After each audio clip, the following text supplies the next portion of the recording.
Hi everyone, and welcome to Almost Cancelled. I'm Peter, and that is Connor, and we are going to talk about Marvel's Agents of S.h.i.e.L.D. Season 4, Episode 1. It's called The Ghost. Full spoilers for the episode as always. And you know what? This is exciting, because this is the first show back. How good is it to have returning shows? Well, technically, both this and Scream Queens were the same time. But this is the first one we're talking about. This is the first one we're recording a review for. This is the first of the returning season. Summer's officially over. We're back to the fall shows. How fun is that? It feels surprisingly good. So, first things first, this is the first episode at a later time slot. And there's only two scenes where I really felt the difference in time slot. One was in the first 5 seconds. Yep. Because there's a nice close-up of Skye's ass as she puts on her underwear. I'm down for that. I'm not complaining, but it did stick out. I was like, oh, that wouldn't have been there last season. I agree, but anytime I can get more Claire Bennett on screen is a win, so... I'm willing to bet you money that wasn't her. Probably, but don't ruin the imagination. Okay. Okay? There was also a scene later on where Yo-Yo was coming on to Mac, and it was... Not that you can't have sexual innuendo or undertones in a conversation, but it just felt especially... It was a little blatant, wasn't it? Like, I felt like she might have been grabbing his crotch at one point. I'm pretty sure she did. That's what it felt like. Even if she wasn't, it felt like that. Yeah. There was also a scene, in the first bit where Ghost Rider shows up and the guy, splatters all over the other guy. True, yeah. It's quite gory, I suppose, for this. You didn't see it actually coming out of him. It was more no, of an but you off-screen just splat. it was, but it was still quite splattery. But I can. That's kind of borderline because I can also see that happening on shows that are on at earlier times. But anyway, let's get to the main big things then. So let's start with the Ghost Rider because that's obviously the big talking point. It's what they've been promoting the whole season on. Yeah, Robbie Reyes, I believe, is the name of this Ghost Rider. He's not the same as the one Nicolas Cage played in the movie. This is the newer version from the comics who showed up, I think, just in the last couple of years. He's a Players go, yeah. I want to say 2014. Fairly new character. But the idea is pretty similar from what I remember from the Ghost Rider movie. Because I'm not someone who's read Ghost Rider. I don't think you're someone who's read Ghost Rider. No, I have a passing knowledge, much the same as you. He's possessed by this spirit of vengeance who takes out vengeance on those who are deserving of vengeance. I do know this Ghost Rider is supposed to be different, where it's not an actual spirit of vengeance. Oh, okay. In the comics, at least, it's like an actual person that's possessed him. Okay. So it was a little bit different. I don't know how much they're going to play into that in this. Yeah. It kind of just seems very typical Ghost Rider to me. Yeah, they could go down that route. They might not, because he refers to the flaming personality as him, but that works either way. Yeah. So who knows how they'll. But I'm sure that's something we'll learn as the season goes on, and he reveals more about himself. But I thought it was cool. I actually was quite impressed with the Ghost Rider. Do you know what? I agree. There was the first bit I was a little concerned they were copping out, where the car gets hit by the rocket and that's when it goes on fire. I was like, hang on, was that just caused by the rocket? Are they copping out of this entirely? All right, nah. I was just for a second it crossed my mind. I wasn't concerned with that, and I liked how they teased the flaming skull. You see it sort of out of focus behind the flames, and so you can't really see it. When Skye sees it, and for people who complain, have not seen us talk about Agents of S.h.i.e.L.D. before. Yes, I'm still calling her Skye. I prefer calling her Skye. Although I'm not against calling her Quake now that she's actually taken on that name in the press. That's kind of cool. I'm a little bit interchangeable with Skye and Daisy. Just depends on which one I remember at the time. But she's been like a soul vigilante, and I like that she's back in a van. It's like she's doing what she did at the start of the show, but now she's good at it because she's been with S.h.i.e.L.D. for 3 years. Yeah. I like that touch. But she's kind of vigilanting against people who are against Inhumans, those watchdogs that we learned about last season. Yeah, she's still on at them. And she's hitting all their resources. And she mentions that that's splintered out into other groups of people. It's reaching beyond them now. But so that's what she's up to, and that's where she runs into Ghost Rider, who kills these guys that she's chasing down because they are deserving of vengeance in some way. But they do a good job. They make you realise that A doesn't just kill innocent people. They make you care a little bit about him because you see that he has a brother. At least I think it was his brother. It is. Yeah. Who's in a wheelchair and he looks after him. So that gives you a bit of, human... Because one of the themes of this episode is that, it doesn't matter how hard you try, you always have a connection to something. That's something that Yo-Yo says to Sky, and we'll get to their scene in a little bit, and that's, saying that even this guy who has this, like, demonic vengeance, thing, he's still a human being, he still has these connections. Yeah. I also thought the actor who's playing him did quite a good job. I thought he had a lot of little mannerisms that I thought worked quite well. I agree. It would be really easy to ham it up and overdo it. Well, I've seen it. We have seen it. And don't get me wrong. Subtlety. I'm not dissing Nicolas Cage. Nicolas Cage, in certain roles, is perfect. I agree. But Ghost Rider was not one of them.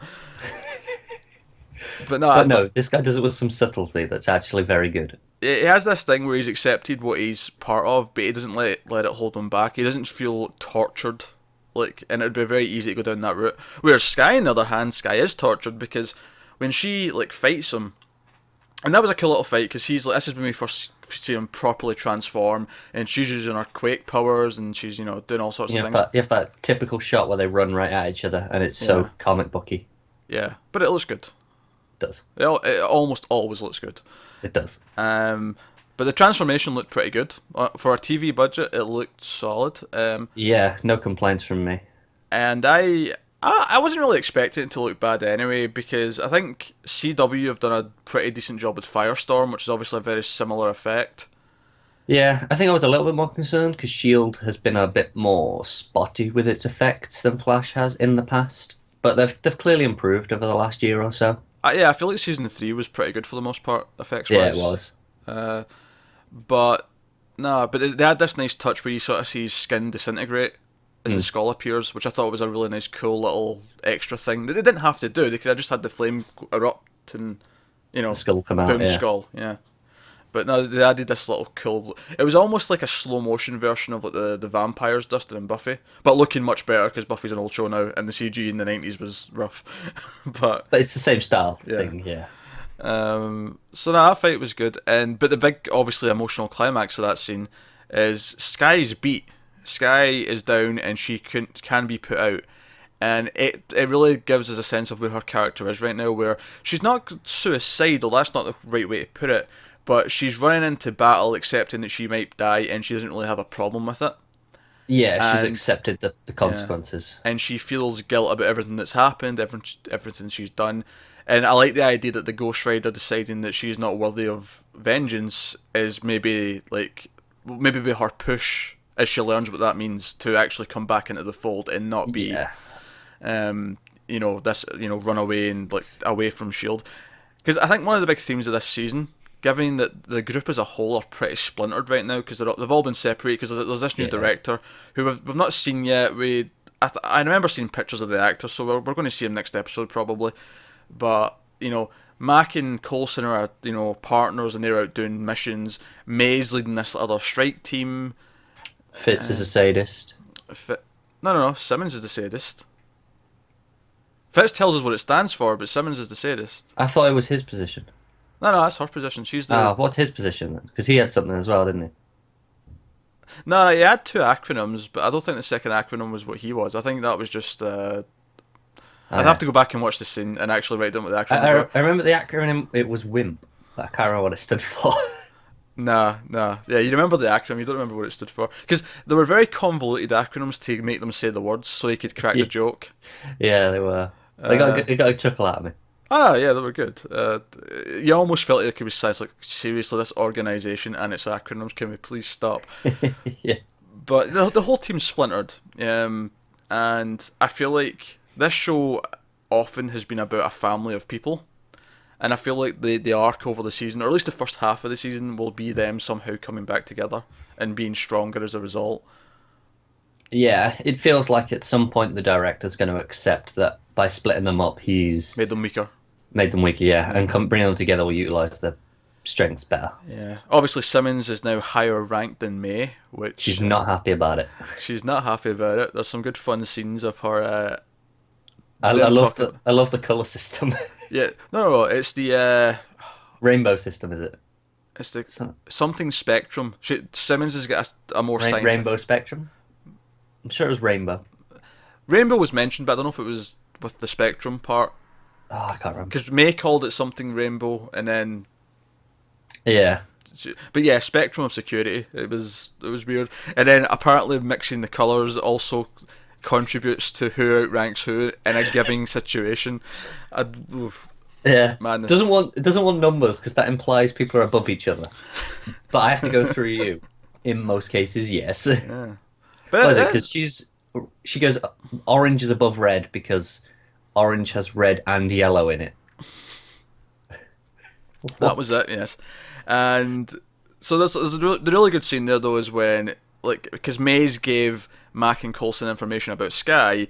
off books because the director doesn't want them to go and find her because they think they're too close to it, and Simmons finds out and says, look, I have to stay in the good books with the director because he trusts me, so I have to take action here properly, and she kind of outranks her and says, look, go and stop Coulson in that with force if necessary, and she kind of talks her down, which is, hey.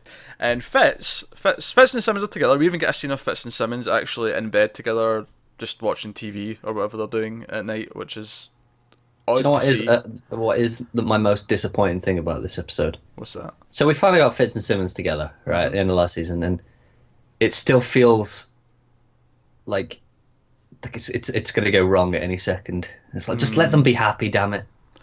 Yeah. Well, Fitz, of course, goes over to John Hannah's house to watch football, which, first of all, can I just say, don't have the two Scottish characters watch football. It's going to let people think that we're all interested in it. I think it's more that just that they're the British ones, because Simmons was supposed to go as well. True. Simmons was going to be involved too, yes. Yeah. But he goes to see John Hannah, and obviously the tease we got at the end of last season from John Hannah was that he was going to build a body for his AI. And we meet Ada in her body, and she's not perfect yet. She's malfunctioning and repeating things and all that. And he also specifies very, very firmly that she is not an AI. Well, yeah, that's a very good point. And I'm glad they brought this up. They bring up Ultron, because if they didn't, I'd really be questioning the sanity of these people. Sure, that's nice. They also bring up the Sokovia Accords and stuff, and that's why S.h.i.e.L.D. is a government organisation again. Yeah, makes sense. Yeah, I do, but I like that they're actually acknowledging this, and there's a reason for this stuff. Yeah, no, that's fine. So Fitz basically sees the potential in these decoys, and that's the whole point, is that they won't actually fight, they'll just be decoys so that the actual soldiers or whoever can, do other things in battle without, risk. And they can just take the hits. Yeah. But Fitz realises that he can't tell Simmons, which means he has to lie to Simmons, which kind of annoys me because it means we have conflict now. So network TV. But at least here I get the reason. I feel like there's a proper reason here. I get that as well, but it's like, god damn it, because these people never learn. Because the perfect thing is we've just seen it play out with May, because she had to take action with May so that she's still in the director's good books. So it's the same thing here. She can't find out, or she'll have to act on it because she has to take these daily lie detector tests. Yeah, because the director is extremely paranoid. So they completely set it up. They completely justify it, but it is still that. But hey ho. So what are we leaving out here? Oh, the box. Yes, the box and the ghost and the Asian people killing each other and all that shenanigans. So set up this mystery then for the season. So part of the people that Robbie raised, the Ghost Rider was tracking, and that s.h.i.e.L.D. was tracking, and then S.h.i.e.L.D. or Coulson are tracking because they're tracking s.h.i.e.L.D. They're all kind of converging on this. And it's a box that when the mob boss Chinese dude, I think they were Chinese, maybe Japanese, but I think they were Chinese, opens the box, and mist comes out and there's a light, and I'm thinking, oh well, Marcellus Wallace's soul clearly is what's out in that box. Obviously. Did you get that joke, Connor? No. You have seen Pulp Fiction, yes? I have, but not in a long time, and only once. Okay. I wouldn't watch it again, I don't think. Well, we just lost half our audience right there in that Probably, sense. but it's no secret that I'm not a fan of Tarantino. Well, I am a fan for Tarantino, just so that people know that at least one of us is not insane. I am. I do like Tarantino movies. I want people to know that. But yeah, so this makes them all basically go crazy and possessed looking. They start all fighting and killing each other, and they don't quite succeed. Like S.h.i.e.L.D. apprehends some of them, and they're all hooked up to machines and all that, so they can try and figure out what's going on. But basically, we see like this female ghost almost, and I'm just calling her a ghost to mean that she's incorporeal and not everyone can see her. She might be explained to be something else later. Well, it's also implied by, the episode title. No, the Ghost Rider. No, but the episode title was just the ghost, wasn't it? Yeah, but that still means Ghost Rider. Yeah, but it's a double meaning for this as well. Sure. I still think they could swerve it and it not actually be a ghost. Sure, but what I mean is for now, we're supposed to call it a ghost, I think. Okay, sure, right. Sure. But I still think it'll end up just being like a magical thing or something. Yeah, probably. I mean, maybe not. We've got Doctor Strange coming up. But, yeah, but the big thing to take away here, though, is that the ghost walks past May. And in the final scene of the episode, we see that May's been affected and that she sees, like, the same thing that the Chinese guys saw where... she looks at Coulson and Coulson has like, all this black forming around his eyes and like coming down his face, but then it disappears when she sort of snaps out of it.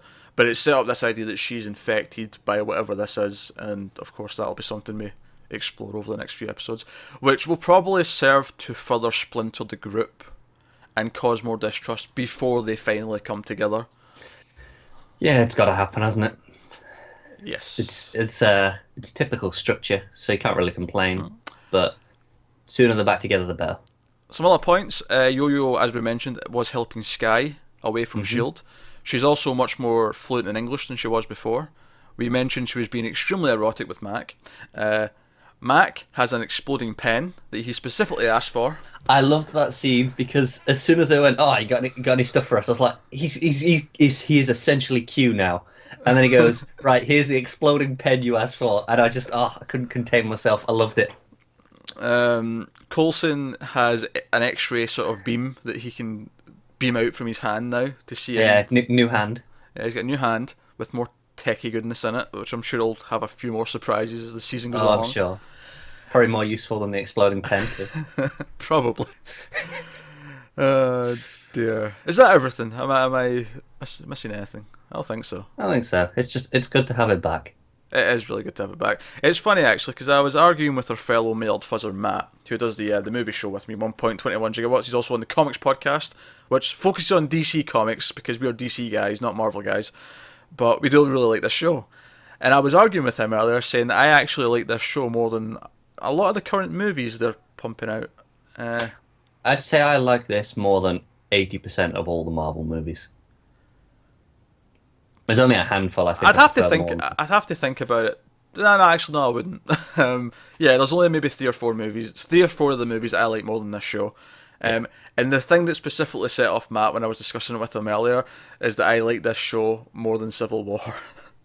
I agree. I'm with you on this one. Yeah, and he said I was insane. But I'm not saying Civil War was bad. Civil War was good, but this is better. I care more about these characters than I do about the characters in Civil War. I just do. This does more for me. The spy stuff along with the superhero stuff. Like as an organisation, rather than just elements that we get in the movies. I think it's just because they have more time to develop the characters. They have more time to progress story. And my problem with Civil War, to an extent, was that it felt like an episode of a TV show, but it's a TV show we only get like 1 episode of every 2 or 3 years. Yeah. Well, I get that. So, I think in general I prefer TV as a medium as well, just for storytelling. I wouldn't say I necessarily do, but here I think for superhero stories, it actually works better. Yeah. If money was no object and we didn't have to like want the big like special effects from movies, you'd never want another one. No, I just want them to be TV shows. Yeah, I get that. Like I could say it right now. Batman would work way better as a TV show. Give me it always has worked better as a TV show. True, yeah, true. Animated series. Yeah, there you go.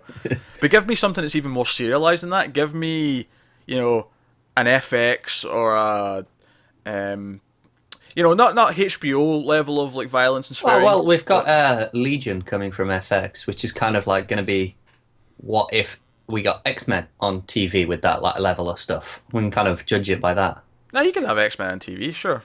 I mean, Yeah, we've had Inhumans in this, and they've worked that's out what I mean. fine. We Yeah. we got Legion coming, which is kind of gonna lean into that stuff. In fact, one of my complaints with the last few X-Men movies is that they go far too big with the things. Like, cities are crumbling, there's portals opening in the skies. I'm like, no, just the level I of just stuff. want to see them saving them all. Yeah, exactly. Exactly. We're tangenting here. We Agents are of a bit. S.h.i.e.L.D.'s great. We like it a lot. We're happy to have it back. So, yeah, of course, we will be covering every episode this season like we did last season. There's a playlist for all the episodes if you want to go back and see what we thought last year and stuff. More new shows coming, of course, as well. All the DC shows from the CW coming in the next couple of weeks. Find us on Twitter at @mailed_fuzz. Let us know what you thought of this episode in the comments below. Like and subscribe, all that jazz. Helps us out a lot. Thank you very much for watching. We'll see you next time.